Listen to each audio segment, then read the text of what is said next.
guys, I'm Mary McGaw, and I'm here today to tell you a little bit about what's new in Windows Forms. And actually, I'm going to give you even more history than just what we're doing in .NET 8. I'm going to give you some of the background, and I'm going to give you some of the future of what we're looking at to build in the coming up days. So the first thing I want to do is bring up my deck. And are we good with that? So there we go, I see it. All right, so a little bit of a history lesson or a walk down memory lane. For those of you that may not know WinForms as well as I do, we have it as it's a wrapper around the Win32 and Common Controls APIs. And these are kind of complex to write when you need to do it in C++. .NET 1.0 in WinForms, and WinForms itself, they were born in 2002 as part of the first .NET Visual Studio, and we were able to create kind of a really popular, easy mechanism for building UI apps that looked and felt like the rest of Windows. Now, .NET Framework 2.0 was the next big release, and it added so many things, especially panels, tool strips, menu strips, data grid views, the whole 9 yards. In .NET Framework 4.0 through 4.8.1, we saw continuing investment. For example, 4.0, we added the famous chart control. And in 4.8.1, we added ARM64 support. So we also invested in accessibility, display scaling, and the whole 9 yards. Around 2000, or to this day, WinForms itself is the #1 backbone of enterprise apps. People have been using it and investing in it for something like 20 years now. It's a pretty important part of the ecosystem. And when .NET Core came around and didn't have a desktop solution, they asked us, hey, do you want to get WinForms up there? So in 2019, we open sourced WinForms on .NET Core, migrated to the .NET platform, and we've been going strong ever since. WinForms in .NET is full of so many things that we didn't have in .NET Framework. The first, my most exciting part of it is that the community gets to participate and they get to drive features into the product. We've been working on performance and rendering. As we're getting further along, we're modernizing our COM and our interop. Of course, we want to stay up to date with the look and feel of Windows. So we're continuing to improve that look and feel. Near and dear to my heart is accessibility. And we have a ton of accessibility improvements that we've been adding release over the last few releases. And in .NET 6, we were able to incorporate the full VB application framework into Visual Studio for writing VB.NET apps. And we've been adding data binding and other features ever since. Now, a lot of people think of WinForms as an old community that doesn't really do much. But I encourage you to go to github.net/WinForms. You're going to see a vibrant community with lots of people participating. As we've been improving the look and feel of WinForms, the very first PR that was merged on stage live by Scott Hanselman, thank you very much, was the modernization of the folder browser dialog, which was actually really cool, and I'll show you that in a moment.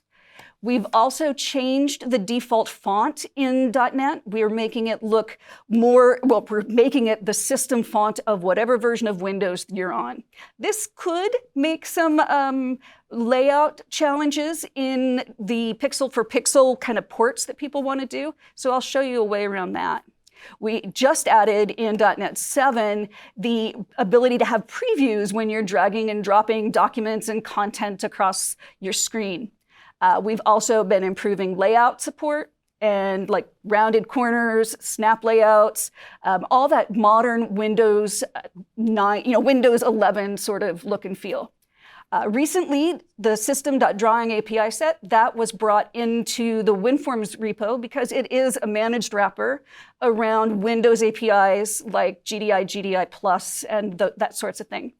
As we did that, we were able to now add some new access to the modern system icons that have a lot better scaling options than the old icons that we used to have in WinForms.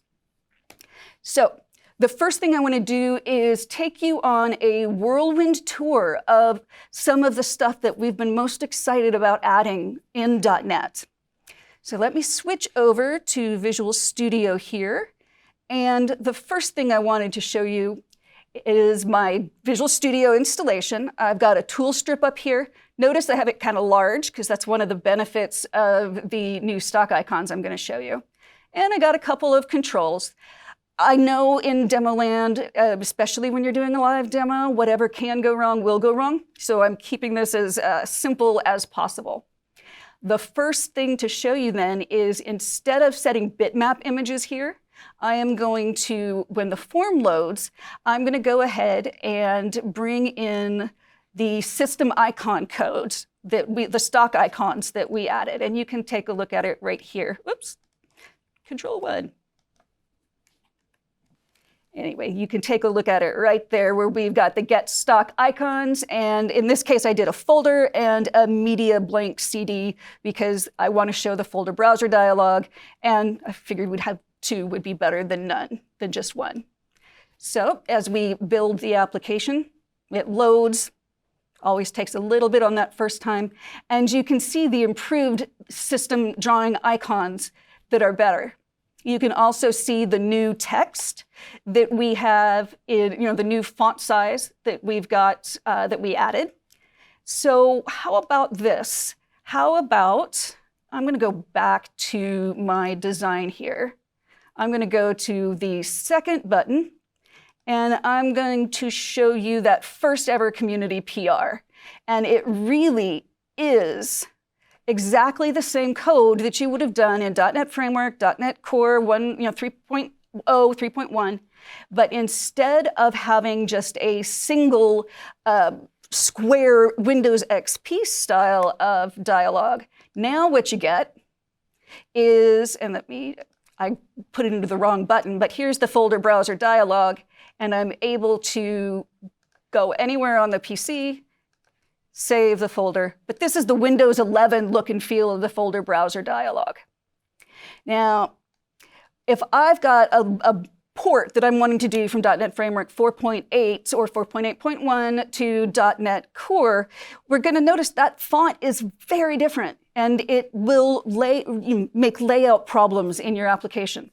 So we decided to add a default font, application default font property to to .NET so that we can come here into my demo, and I'm going to say, you don't want to watch me type, so I'm just going to drag this in here. I'm going to set the application default font to Comic Sans MS, and 18, I'm old school. I've been doing WinForms since it was invented. And when I run the application, you can see it was a one-stop shop to change the default font pretty much everywhere in the application. You can now, basically, if you want to do the pixel for pixel parody of your .NET Framework 4.1 app, you can just change it to what the system icon used to be, or the system font used to be in Windows in the previous versions. So now, I talked about Visual Basic a little bit ago, and we still have a very popular crew doing Visual Basic. So I want to come over here and bring up my Visual Basic demo. And let's set that one as the startup project. The first thing I want to do is when Visual Basic .NET was added for .NET Core, we didn't have any Visual Studio experience. In .NET 6, we were able to add the Visual Studio experience with your old-fashioned property pages. And when you do these property pages, if I scroll down to the application framework here, you've got all the same kinds of properties that you used to set in .NET Framework. You've got things like high DPI mode, which are new. You can set it here, or you can set it in application events. I'll talk about that in a moment. And I think what I'm going to demo is my splash screen. So I have a VB demo splash screen, and I'm going to let it go for 2,000 milliseconds. And I'm going to build that. I do need to kind of tell Visual Studio this is what I intend to do. We're working out the kinks on reloading this, but I'm going to go to Project, unload the project, and save it. That way we reload it and go back to running it. Let's go back to the VB demo and hit run. There's your .NET logo. There's the wonderful, exciting VB application that I created, which wasn't all that exciting.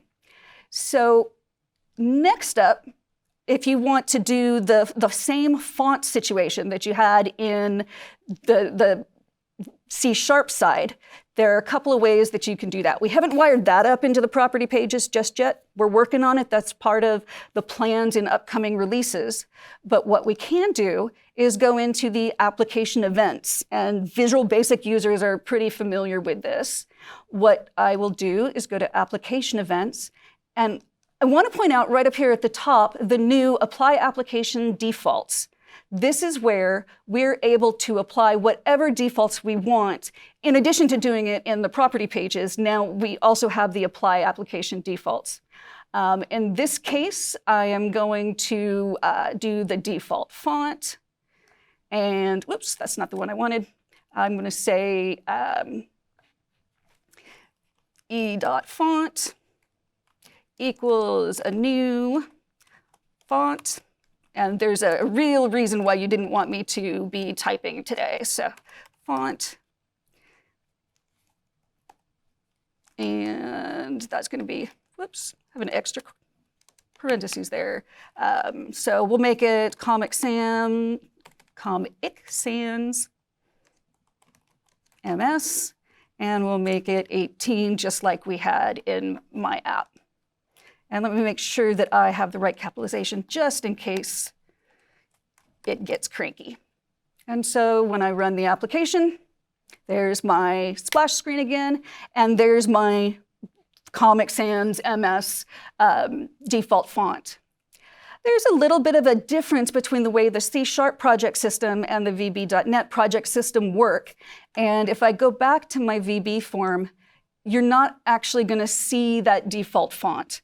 And the reason is because we defined it in application events, and the application events don't actually all fire here in the VB.NET design environment. We do have, however, the ability to pop into your project file, your SDK style project file, and set your default font right there. So I've got the application default font, same Comic Sans MS. And I do need to tell the project that we need to unload it and restart the server process. I'll tell you about what that is in just a second. But as soon as we do that, and I bring up my VB demo form, and it takes just a second to load, you'll see that the project setting allowed my design tools server, my Visual Studio server process, to pick up the new font. And then the event in the application events allows it to be picked up at runtime. Now, the last thing I really want to show in Visual Basic was the biggest initial contribution, a feature driven in .NET 5 from start to finish by the community. We all are familiar with the old WinForms dialog, message box dialog. And it has its purpose, but I'm going to be honest, it's a little bit dated. So here what I've got is some buttons. I'm going to use the new Windows Vista style TaskDialog. And we've got the TaskDialog, show dialog, and I want it with a caption, a heading, some text. I'll show you what that expander text is here in just a second, a progress bar, and that handful of buttons that I created. And let me make sure that I've got the right demo that I'm launching. There's my splash screen again. And when I click the button, this is the TaskDialog style messaging, and it can be made extra complex. And you can do pages in there. It can be like a wizard. You have a variety of ways that you can configure this. And it's just one of the cooler features that we've been able to put into .NET and into WinForms over the years. All right, so now back to my PowerPoint. What I want to talk about next is the Visual Studio experience. You got a little bit of a taste of it, but you literally can't separate WinForms from its Visual Studio experience. That's the cool part about WinForms, is the drag and drop design. Now, as you may know, Visual Studio needs to run your initialized component code to be able to display in the designer. And when you're running a .NET Framework app, that works fine because Visual Studio is a .NET Framework process, so we can run right inside the Visual Studio process. But with .NET, we can't do that. It's a .NET runtime versus a .NET Framework runtime. So we had to split out the designer, and you can see that in the image, and we created a design tools server process that contained your .NET app that you're trying to design. And that's so you could see things like the new default fonts, the new icons, everything that doesn't exist in .NET Framework that you want to be able to see in your .NET app. This really was essentially a rewrite of a 20-year-old design system. And so it's a journey, and we're getting there. We have created a new extensibility model so that you can write your own complex custom controls and design experience for those controls. Now, one thing I really want to talk about before we wrap this up today is DPI Unaware designing and data binding. So I need to go through both of those. With designing a DPI Unaware, or designing within Visual Studio, your coordinates, when you drag and drop and you draw and create your design, those coordinates are set by whatever your current primary monitor is. And if I'm designing on this lovely little laptop, the way it is today, and my partner in crime goes and tries to design the same form on a different screen with different sizes and coordinates, we wind up running into places where he's serializing different things than I am without really even changing much. This causes both design time and runtime issues. So this animation here, you'll see when Klaus, my partner in crime, who wasn't able to make it today, designed this application, and he was able to get a user control when he was running at 125% scaling. And it's got quite a few items on here. Me, I designed the same form, I start working on it, and runtime, I've now cut off several different lines of the application. That's not what we want. In .NET Framework, the answer was you either set your DPI on your monitor to 96 DPI, go to 100% scaling, or restart Visual Studio in 100% or DPI Unaware mode. That doesn't cut it, and the main reason is because Visual Studio the entire frame is in this DPI Unaware blurry mode. So I cannot wait to show you this feature that we've got in 17.8 that's available to you today. It's called DPI Unaware tab, and it lets us take that design tools server and have the whole tab in a DPI Unaware mode. Now, the animation here shows you why it's important from a runtime. I'll show you just kind of the code perspective of what the benefits really are. So let me go back to my second demo. And this is a beautiful app that I designed at home on a 100% monitor. Unfortunately, this is at 125% scaling. And if you look at the top, I get this lovely little info bar that says, you should try to go into DPI Unaware mode. So how about it? Today, if I'm not in DPI Unaware mode, and I'm just doing it the way I usually do, I go to change this button text to be Mary Button. Logically, the only thing that should have changed in the diff is the text property of that single button. Let me go to my Git changes here, however. I'm going to go to the resource file because I did this as a localized application, and I'm going to view the comparison with the unmodified. And if you look, I didn't just change the text property of the button. Somehow I wound up changing all of the sizes and coordinates of the different items that were in the table. That is not what we want. That's today's status quo. And what we're doing now, let me undo those changes and close these screens up here real quick. I'm going to go into my Solution Explorer. I'm going to go to my project properties, and I am going to add the Force Designer DPI, and we're working on getting the tooltips or the work to come through here so that it's autocomplete. But here we've got force DPI, designer DPI unaware, set that to true. I'm going to restart that server process because I want you to be able to see it. And the safest way to restart that server process is to unload, reload. This is something you'll only do once in your application because you'll save that project file setting. And now let me repeat the actions that I did before. I'm going to go to the button. I'm going to change the button's text to just new text. And what we're hoping to see, and if you really zoom in here, and I can't zoom in for you, you'll see that the text in here is just a little bit blurry, but the rest of Visual Studio's screen all around the frame, that's nice and easy to see. Now let me go back to my Git changes and compare with unmodified. And this is so cool. The only thing that changed now is just the text of the button.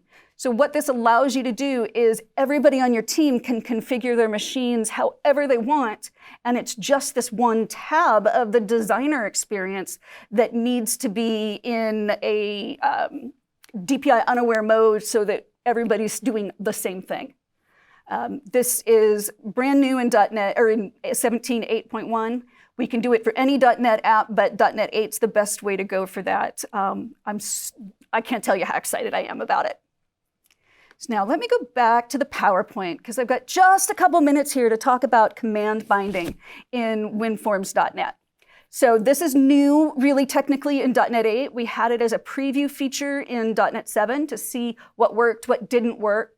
We were able to make it enabled by default for .NET 8. It's about 25 new APIs-ish that allow us to create bindable components. And this is exciting because it allows us to create components that have always been really super highly customizable. This is just an animation of a special kind of button that Klaus put together that has a symbol property, which is brand new. It's not a normal tool strip item button.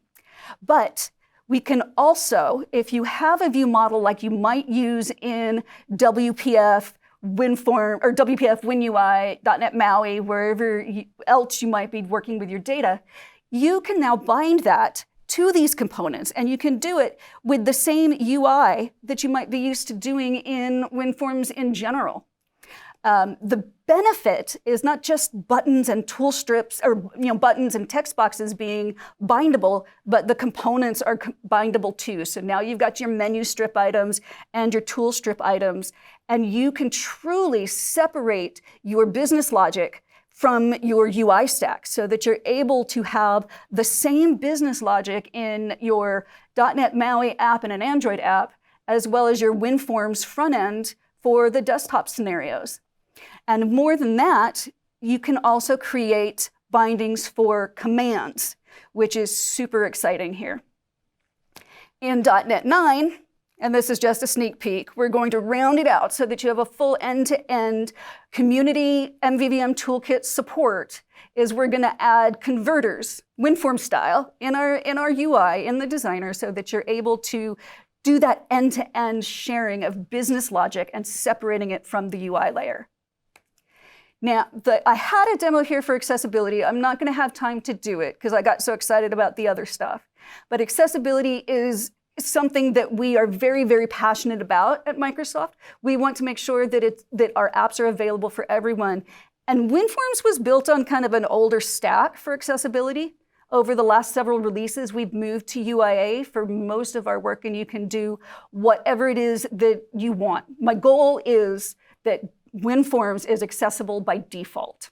And we've got a tool, Accessibility Insights for Windows, that can help you take a look at your app and make sure you're doing things like keeping the contrast ratios proper and keeping the tab orders right and having all the right naming available. So the last thing I want to say today is that we've created a survey to get your opinions about what we've done so far in WinForms and .NET and how your migration is going. Tell us what's working, what's not working, and give us that feedback. So that's aks/WinForms feedback, and anything you tell us, we're really excited to hear about. Thank you so much.